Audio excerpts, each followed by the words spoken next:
안녕하세요. 18.5도입니다. 현우가 사기 부정으로 인한 퇴출과 또 오명을 쓰지 않게 하려는 혜인이의 결단이 아주 커다란 반전이 있었던 그런 10화였죠. 11화부터는 드라마가 빠르게 긴장 국면으로 들어갈 것 같네요. 혜인이의 뇌종양 이후에도 서로 자꾸 어긋나고 또 오해가 생기던 두 사람에게 결정적인 화해가 이루어집니다. 사랑한다는 현우의 문박 독백을 혜인이가 듣게 되죠. 어쩌면은 오래도록 정말 듣고 싶었던 말이 그 말이었던 것 같습니다. 그 말이 혜인이로 하여금 은성이를 향해서 정면 대결을 하도록 만들었죠.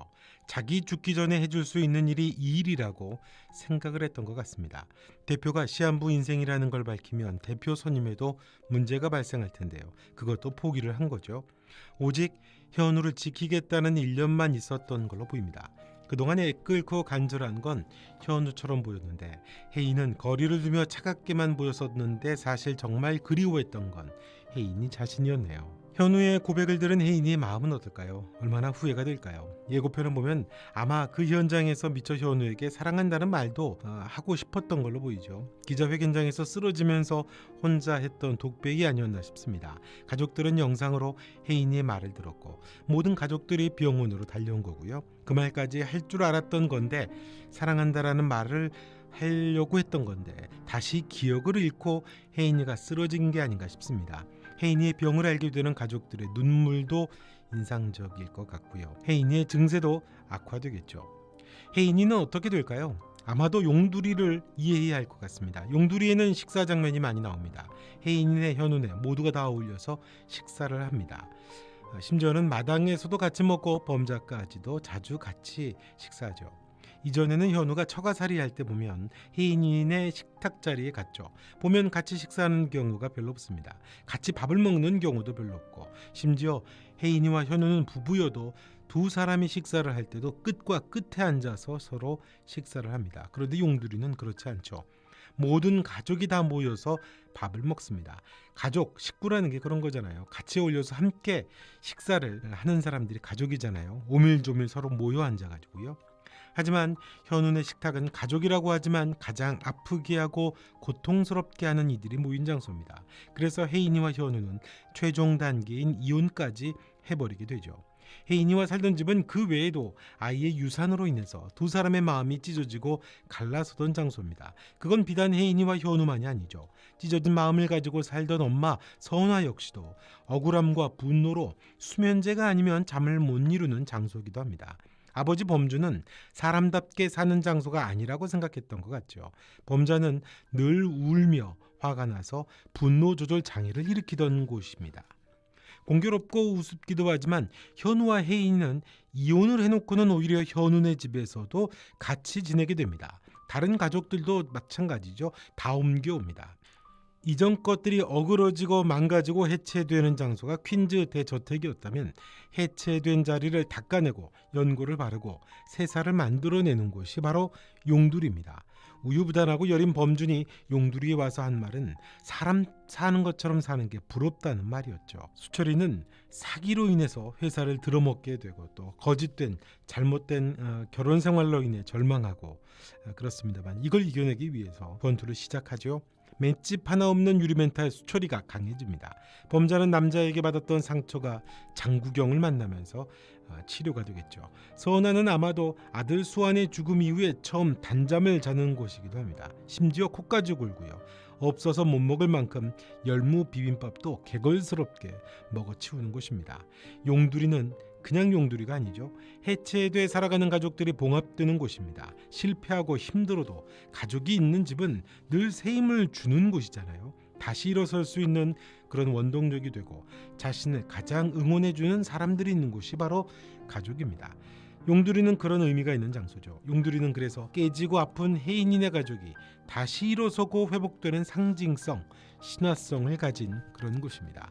혜인이와 현우는 이전에 대저택에서 만들었던 가족이라는 개념, 상처와 아픔으로 인해 가장 가까이에 있는 가족을 더욱 핥히는 곳, 그곳에서 잘못된 가족이라고 하는 개념을 이혼으로 해체하게 됩니다. 그리고 제대로 된 가족이라는 진정한 의미를 용두리에서 찾게 되고 만들게 되는 거죠. 용두리는 혜인이가 그토록 듣고 싶었던 현우의 사랑 고백도 듣는 장소이고요. 그랬던 것들이 제자리로 돌아가는 것입니다. 이전에는 현우가 혜인이 상처를 주로 치료해 줬었다면 용두리에서는 비로소 혜인이도 현우의 상처를 치료해주고 밴드도 붙여주고 약도 발라주는 장소가 됩니다. 치료가 돼야 하는 인물은 혜인이지만 그런 혜인이만이 아니죠. 혜인이네 가족이 모두 치료가 필요한 사람들입니다. 이건 다음 영상 용두리 종합병원 편으로 인물들을 들여다보기로 하고요.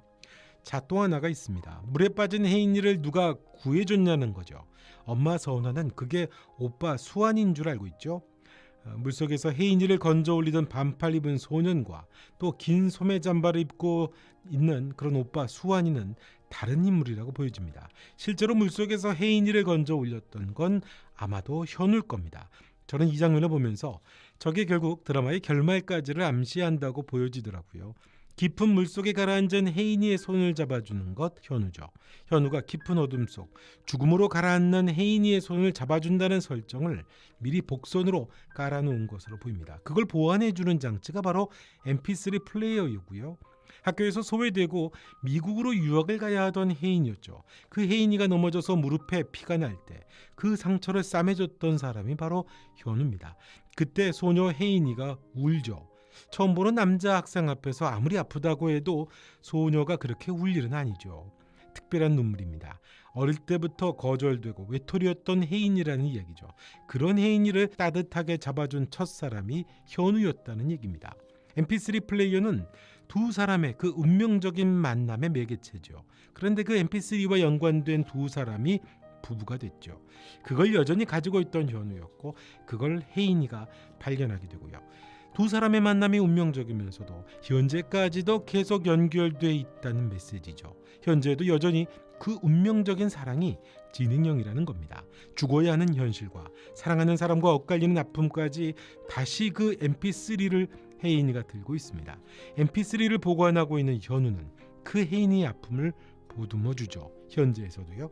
자신을 증오하더라도 살아야 한다는 절박함으로 혜인이를 사랑해주고 돌봐주잖아요. 여전히 그 학교의 소녀와 퀸즈 대표 혜인이는 같은 인물로 진행형입니다. 그 운명은 여전히 진행형이라는 거죠. 이건 물에 빠진 소녀를 구해주던 그 소년과도 연결됩니다. 다시 현재 어느 날에서도 운명처럼 소년이 물 깊은 어둠 속으로 가라앉는 소녀의 손을 잡아준다는 것, 그것이 현재 진행형이라고 하는 메시지를 담고 있는 것 같습니다.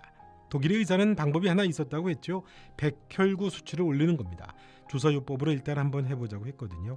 혜인이의 백혈구 수치를 올리는 장소는 용두리 종합병원이면서도 그 소녀의 손을 잡았던 운명은 오랜 시간이 지나서도 결국 혜인이를 죽음의 깊은 물속으로부터 살려낸다는, 그 손을 잡아내게 된다는, 그래서 혜인이를 살려낸다라는 운명을 그 메시지 안에 담고 있는 게 아닌가 싶습니다. 아마도 그 소년이 현우라는 것이 밝혀지는 것과 함께 아울러서 서서히 혜인이의 회복이 이루어지지 않을까 싶습니다. 자, 이번 영상은 여기까지 하겠습니다. 영상 좋으셨다면 구독과 좋아요, 알림 설정도 부탁드리겠습니다. 또 여러분은 어떻게 생각하시는지도 댓글로 남겨주시면 고맙겠습니다. 지금까지 18.5도였습니다. 또 뵙겠습니다.